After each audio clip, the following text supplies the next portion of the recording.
जब मैं पहली बार उस वीरान इलाके में पहुंचा तो मौसम कुछ ऐसा था जैसे खुदा ने भी वहां से अपने कदम पीछे खींच लिए हों। धूल भरे रास्तों पर उगी सूखी झाड़ियां और सुनसान पेड़ों की शाखाएं हवा में ऐसे लहराती थीं मानो कोई अज्ञात शक्ति किसी पुरानी दास्तान को फुसफुसा रही हो। सूरज की आखिरी किरणें पेड़ों की टहनियों पर पड़ रही थीं और उनके साए जमीन पर डरावनी आकृतियां बना रहे थे। मुझे याद है उस शाम आदित्य ने मुझसे कहा था, वीरेंद्र, यह जगह कुछ ज्यादा ही भयानक लग रही है, क्या हमें सच में यहां जाने की जरूरत है? मैं हंसा, लेकिन मेरे भीतर भी एक अजीब सी बेचैनी थी। हम दोनों का मकसद था उस पुरानी हवेली और उसके पास बने उस रहस्यमय दरवाजे की खोज करना जिसके बारे में गांव के लोग दहशत से बातें करते थे। कहते हैं कि वह दरवाजा अमावस्या की रात खुद ब खुद खुलता है और जो भी उसके पास से गुजरता है उसकी आत्मा उसी दरवाजे के दूसरी ओर फंसी रहती है। आदित्य की फिल्म के लिए यह कहानी सुनहरी थी, लेकिन मुझे डर था कि कहीं यह अफवाहें सच न साबित हों। हम गांव के एक बुजुर्ग के पास पहुंचे जिसने हमें उस दरवाजे की कहानी बताई। उसकी आवाज में एक कांपन थी जैसे वह खुद उस दरवाजे के साए से डरा हुआ हो। उसने कहा, वीरेंद्र बेटा, वह दरवाजा साधारण नहीं है, यह उस दुनिया और इस दुनिया के बीच एक सेतु है। एक बार जब वह खुलता है तो वापसी संभव नहीं होती। जो भी अंदर जाता है वह वहीं खो जाता है। कई लोग तो गांव छोड़ चुके हैं क्योंकि उन्होंने अपने करीबी को वहीं खो दिया। मैंने उसकी बातों को भले ही दिमाग से झटका दिया, लेकिन मन को कैसे? गांव के लोग सचमुच उस स्थान से दूर रहते थे। रात के वक्त तो गांव में सन्नाटा ऐसा छा जाता था जैसे कोई अदृश्य शक्ति हर आवाज को दबा देती हो। आदित्य ने कहा, चलो रात तक इंतजार करते हैं, फिर अमावस्या की रात हम खुद देखेंगे कि वह दरवाजा सच में खुलता है या नहीं। उस रात चांद को अमावस्या की काली चादर ने पूरी तरह से ढक रखा था। हवेली के पास पहुंचते हुए हवा में एक अजीब सी गंध थी, जैसे सड़ती पत्तियों और पुरानी मौत की खुशबू। मैंने महसूस किया कि मेरी हड्डियां ठंडी हो रही हैं, लेकिन कैमरे के लिए मुझे खुद को मजबूत दिखाना था। आदित्य ने कैमरा चालू किया और हम दोनों उस भयानक दरवाजे के सामने खड़े हो गए। आसपास की हवेली जर्जर हो चुकी थी। दीवारों पर फटे पुराने चित्र और मकड़ी के जाले एक भयंकर इतिहास की गवाही दे रहे थे। तभी अचानक हवा तेज हो गई और दरवाजे पर लगा लोहे का बड़ा ताला अपने आप चरमराने लगा। हमने देखा कि धीरे धीरे ताला टूटने लगा और दरवाजा खुद ब खुद खुल गया। उस समय जैसे पूरे वातावरण में एक ठंडी सिहरन दौड़ गई। मैंने आदित्य की ओर देखा, उसकी आंखों में भी डर साफ दिख रहा था, लेकिन कैमरा बंद करना या वहां से भागना नामुमकिन था। अंदर से अंधेरा गाढ़ा था, लेकिन हम उस अंदर की आवाजें सुन पा रहे थे। कहीं से फुसफुसाहट, कहीं से चीखें और कहीं कहीं धीमी हंसी। मैंने कदम बढ़ाए और जैसे ही मैं दरवाजे के अंदर घुसा, एक अनजानी ठंड ने मेरा पूरा शरीर जकड़ लिया। आदित्य ने भी मेरा साथ दिया और हम दोनों ने उस जगह का गहन निरीक्षण शुरू किया। अंदर एक बड़ा कमरा था जिसकी दीवारों पर अजीबोगरीब निशान और खून के धब्बे थे। वहां की हवा इतनी भारी थी कि सांस लेना मुश्किल लग रहा था। अचानक एक ठंडी आवाज हमारे कानों में गूंजने लगी, तुम यहां क्यों आए हो? आवाज ऐसी थी मानो किसी पुरानी आत्मा ने हमसे सवाल किया हो। हम दोनों डर के मारे एक दूसरे की ओर देखने लगे। आदित्य ने कहा, शायद हमें वापस जाना चाहिए, लेकिन तभी दीवारों पर काले साए दिखने लगे जो धीरे धीरे हमारे पास आने लगे। वे साए किसी बुरी आत्मा के थे जो इस जगह की रक्षक थी। मैंने खुद को संभाला और कहा, हमें यह सब रिकॉर्ड करना है, यह दुनिया को दिखाना होगा कि सच क्या है। लेकिन जब हम कैमरे से रिकॉर्डिंग कर रहे थे, तभी एक साया अचानक आदित्य की तरफ बढ़ा और उसकी चिल्लाहट हवा में खो गई। मैं घबरा गया, लेकिन किसी तरह उसने मुझे बताया कि उसे पीछे हटना होगा। हम दोनों उस स्थान से भागने लगे, लेकिन दरवाजा पीछे से बंद हो गया और हमारे बीच की दुनिया ने हमें अपनी गिरफ्त में ले लिया। उस दरवाजे के दूसरी ओर जो दिखा वह किसी नरक से कम नहीं था। अंधकार, चीखें और आंसुओं की आवाजें चारों ओर थीं। मेरा दिल तेजी से धड़क रहा था, पर मैंने ठाना कि किसी भी कीमत पर मैं वहां से बाहर निकलूंगा।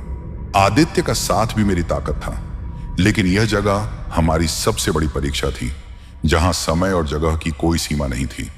जैसे जैसे हम आगे बढ़े, वहां की दीवारों पर उन लोगों के नाम लिखे थे जो उस दरवाजे के पीछे फंसे हुए थे। उनमें से कुछ हमारे जानने वाले भी थे।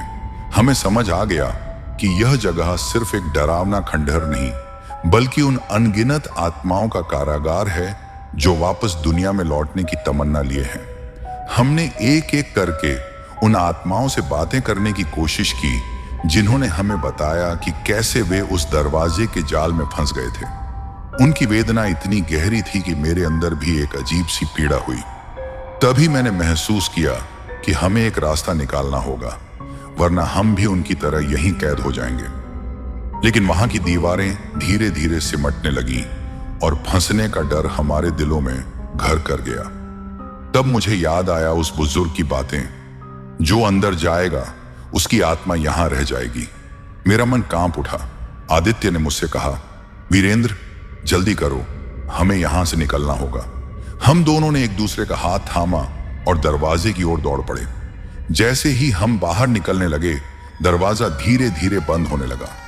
पर तभी मेरी नजर उस दरवाजे के किनारे पर एक पुरानी मूर्ति पर पड़ी, जो अचानक से चमकने लगी। मैंने उस मूर्ति को छुआ और एक तेज रोशनी ने हमें घेर लिया। आंखें खोलते ही हम वापस उस वीरान जमीन पर थे, जहां से हमने अपनी यात्रा शुरू की थी। लेकिन आदित्य की आंखों में जो डर था, वह कह रहा था कि वह कुछ खो चुका है। और मैं भी जानता था कि वह दरवाजा, वह नरक, कभी भी हमारी आत्मा को पूरी तरह छोड़ने वाला नहीं था। हम दोनों ने ठाना कि इस रहस्य को दुनिया के सामने लाना है, ताकि कोई भी उस नरक के दरवाजे के करीब न जाए। लेकिन अंदर मन के कोने में एक डर बैठ गया था कि क्या हम सच में वापस आए थे, या हमारी आत्मा अभी भी उस दरवाजे के पार कहीं फंसी हुई थी। उस दिन जब हम वापस आए, मैं सोच रहा था कि क्या यह सब मेरे दिमाग का खेल था, या वास्तव में वह जगह किसी दूसरी दुनिया से जुड़ी थी। आदित्य का चेहरा अब भी भय से तना हुआ था। उसकी आंखों में वही गहरा सन्नाटा और बेचैनी झलक रही थी। हमने जो कुछ भी देखा था, उसने हमारी सोच को पूरी तरह बदल दिया था। उस दरवाजे के पीछे का अंधकार, उसकी खौफनाक आत्माएं, और जो कुछ हमने महसूस किया, यह सब अब केवल एक कहानी नहीं रह गया था, बल्कि एक सच था जो हमारे जीवन का हिस्सा बन चुका था। मेरे मन में एक सवाल बार बार घुमड़ रहा था, क्या हम सच में उस नरक के दरवाजे से बाहर आ पाए थे, या हमारी आत्माएं वहीं कहीं बंद हो गई थीं? इस सवाल का जवाब ढूंढने के लिए मैं और आदित्य उस गांव में और ज्यादा रहकर अनुसंधान करने का फैसला किया। हमने वहां के अन्य बुजुर्गों और गांव वालों से बातचीत शुरू की, लेकिन हर कोई इस विषय पर चुप्पी साधे था। डर और रहस्य उनकी आंखों में साफ झलक रहा था। रात के वक्त गांव की सड़कों पर सन्नाटा छाया रहता था। लोग अपने अपने घरों में छुपे रहते थे। हमने सुना था कि अमावस्या की अगली रात को भी उस दरवाजे के आसपास अजीब घटनाएं होती हैं। कुछ बच्चे गायब हो जाते थे, कुछ बुजुर्गों की अचानक मौत हो जाती थी। कोई नहीं जानता था कि इन घटनाओं का सीधा संबंध उस दरवाजे से है, लेकिन डर के साए ने इस बात को साबित कर दिया था। एक रात जब मैं अकेले उस दरवाजे के पास गया, तो मैंने महसूस किया कि हवा में एक हल्की फुसफुसाहट है, मानो कोई पुकार रहा हो। मैंने अपने कानों से ध्यान से सुना तो एक धीमी आवाज सुनाई दी, मदद करो, हमें बचाओ।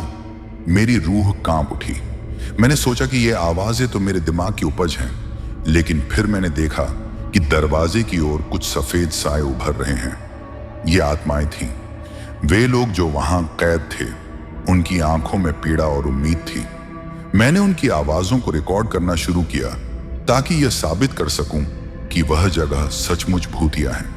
लेकिन जैसे ही मैंने कैमरा चलाया, हवा अचानक ठंडी हो गई और मेरे सामने एक काला साया प्रकट हुआ, जिसकी आंखें लाल थीं। उस साए ने मेरी तरफ देखा और धीरे से कहा, तुम्हें वापस नहीं जाना चाहिए था। मैं भागने लगा, पर मेरे पैर जकड़ गए थे।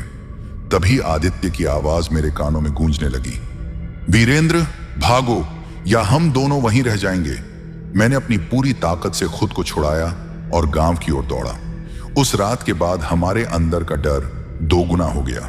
हम समझ गए कि वह दरवाजा केवल एक रहस्य नहीं बल्कि एक जाल है जिसमें फंसना मौत से कम नहीं। हमने निर्णय लिया कि इस रहस्य को दुनिया के सामने लाया जाए। आदित्य ने पूरी डॉक्यूमेंट्री बनाई जिसमें हमने उस दरवाजे के पीछे के अंधकार को दिखाने की कोशिश की। लेकिन जैसे ही वह वीडियो वायरल हुआ, हमारी जिंदगी एक नए साए में ढक गई।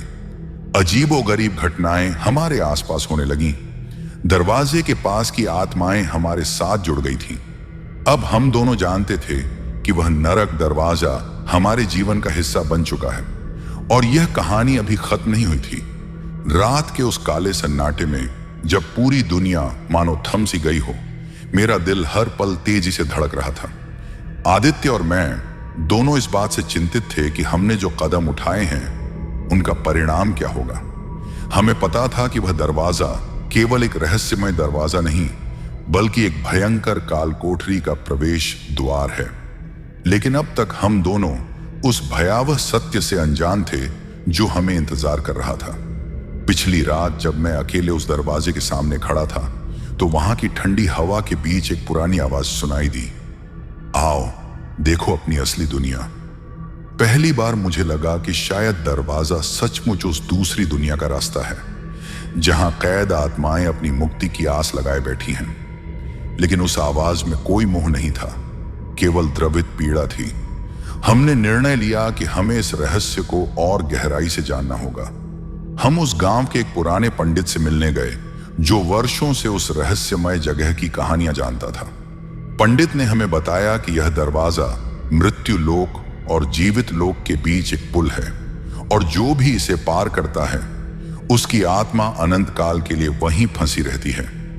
यह दरवाजा केवल अमावस्या की रात ही खुलता है, पंडित ने गंभीर स्वर में कहा, और जो भी इसके भीतर जाता है वह अपने शरीर को छोड़कर अपने कर्मों के अनुसार सजा भुगतने के लिए अंधकार की दुनिया में प्रवेश कर जाता है।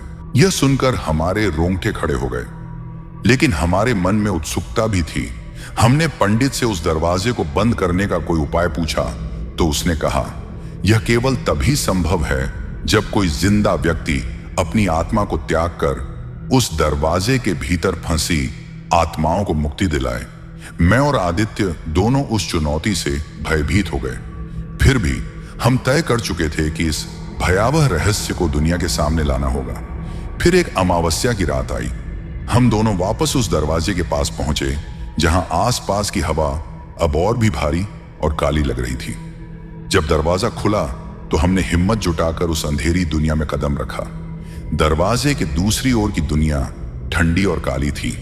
हमें लगा कि हम कहीं गहरे अंधकार में घुस गए हैं जहां न कोई सूरज है, न चांद और न कोई उम्मीद की किरण। वहां की हवाओं में किसी के चिल्लाने की आवाजें थीं जो हमारे कानों में दर्द सी कर रही थीं। हमें उस जगह की हर चीज से लड़ना था, अंधकार से, डर से और अपने मन के सबसे गहरे भय से। हर कदम पर हमें आत्माएं मिलती जो अपनी वेदना और क्रोध के साथ हमारे सामने आती। हमने महसूस किया कि यह यात्रा हमारी हिम्मत और आत्मबल की परीक्षा है। कई बार हमें लगा कि हम खो जाएंगे, लेकिन हमने हार नहीं मानी। हर आत्मा की कहानी सुनते हुए हम उन्हें समझाने की कोशिश करते कि वे मुक्त हो सकती हैं, बशर्ते वे अपने बंधनों को छोड़ दें। यह सफर कठिन था, लेकिन हम जानते थे कि यही हमारा मकसद है। तभी हमें उस जगह के सबसे खतरनाक रक्षक का सामना करना पड़ा। एक विशाल छाया जिसकी आंखों से आग की लपटें निकल रही थीं। वह रक्षक हमें रोकने की हर संभव कोशिश कर रहा था। हमने मिलकर उस छाया से मुकाबला किया और अंततः एक विशेष मंत्र की मदद से उसे परास्त किया। उस वक्त ऐसा लगा जैसे पूरा अंधकार छंट गया हो और उस जगह की आत्माएं धीरे धीरे मुक्त होने लगीं। लेकिन हमें पता था कि यह लड़ाई अभी खत्म नहीं हुई है। वह नरक दरवाजा अब भी मौजूद था और कई आत्माएं अब भी उसके पीछे फंसी थीं। हम वापस अपनी दुनिया में लौटे, लेकिन हमारे दिलों में यह बात हमेशा के लिए बैठ गई कि एक दिन हमें वापस जाना होगा और शायद उस दिन हम पूरी सच्चाई सामने ला पाएंगे। जब हम वापस गांव पहुंचे तो चीजें अब पहले जैसी नहीं थीं। आदित्य और मैं दोनों ने महसूस किया कि हमारे साथ कुछ ऐसा हो गया है जो सामान्य नहीं था। हमारे सपनों में अब वही दरवाजा बार बार दिखाई देने लगा था और उस दरवाजे के पीछे से किसी की फुसफुसाहट सुनाई देती थी। तुम वापस आओ, हम इंतजार कर रहे हैं। गांव के लोग अब हमारे प्रति भी एक अलग तरह का डर दिखाने लगे थे। ऐसा लगने लगा था कि वह दरवाजा सिर्फ एक जगह नहीं बल्कि एक शक्तिशाली प्रेतात्मा की गिरफ्त में था जो अपनी दुनिया से बाहर निकलने की कोशिश कर रही थी। हमें पता चला कि उस प्रेतात्मा का नाम रूही था, जो दशकों पहले उसी गांव की लड़की थी जिसे उसी दरवाजे के पीछे फंसाया गया था। रूही की आत्मा बदला लेने के लिए तैयार थी। उसने अपनी शक्ति का विस्तार करते हुए गांव में अजीबोगरीब घटनाओं को जन्म दिया। रात के समय लोगों को डरावनी आवाजें सुनाई देती, बच्चों के रोने की आवाजें गूंजती और अनजाने में कई लोग बेहोश हो जाते। हमने उस पंडित से फिर संपर्क किया जिसने बताया कि रूही की आत्मा को शांति दिलाने के लिए एक खास तंत्र करना होगा जो केवल अमावस्या की रात ही सफल हो सकता है। लेकिन यह तंत्र खतरनाक था और इसे करने में हमारी जान भी जा सकती थी। हमने फैसला किया कि चाहे कुछ भी हो, हमें उस आत्मा को मुक्त करना होगा ताकि गांव फिर से सुरक्षित हो सके। इस बार हमारी यात्रा न केवल दरवाजे के पीछे की दुनिया में होगी बल्कि रूही की रहस्यमयी आत्मा के गहरे सच को जानने की भी होगी। अमावस्या की वह रात हम दोनों के लिए जीवन की सबसे बड़ी परीक्षा लेकर आई थी। उस दरवाजे के सामने खड़े होकर हम जानते थे कि आगे जो भी होगा वह हमारे लिए वापस लौटने वाला नहीं होगा। पंडित ने हमें तंत्र के नियम समझाए। एक गलत कदम हमारी आत्मा को हमेशा के लिए उस दरवाजे के पीछे कैद कर सकता था। हमने मंत्रों का उच्चारण शुरू किया और हवा में अचानक बदलाव आने लगा। जमीन हिलने लगी और आसपास के पेड़ कड़कड़ाने लगे। रूही की आत्मा प्रकट हुई। उसकी आंखों में आग और गुस्सा था, लेकिन साथ ही कुछ दर्द भी झलक रहा था। उसने हमें चेतावनी दी, यहां से लौटना असंभव है। हमने हिम्मत जुटाई और तंत्र पूरा किया। धीरे धीरे रूही की आत्मा की पीड़ा कम होने लगी और वह शांति की ओर बढ़ने लगी। लेकिन तभी एक तेज चक्रीय ऊर्जा ने हमें घेर लिया और हमें उस नरक के दरवाजे के अंतिम द्वार तक ले आई। वहां अंतिम छाया खड़ी थी जो दरवाजे की सुरक्षा कर रही थी। हम दोनों ने मिलकर लड़ाई लड़ी और आखिरकार छाया पर विजय पाई। दरवाजा धीरे धीरे बंद होने लगा और हमने महसूस किया कि उस जगह की आत्माएं मुक्त हो रही हैं। हमारी हिम्मत और साहस की वजह से गांव फिर से सुरक्षित हो गया। लेकिन हमारे दिलों में यह भय हमेशा बना रहा कि वह नरक दरवाजा कहीं ना कहीं मौजूद है और एक दिन फिर से खुलेगा।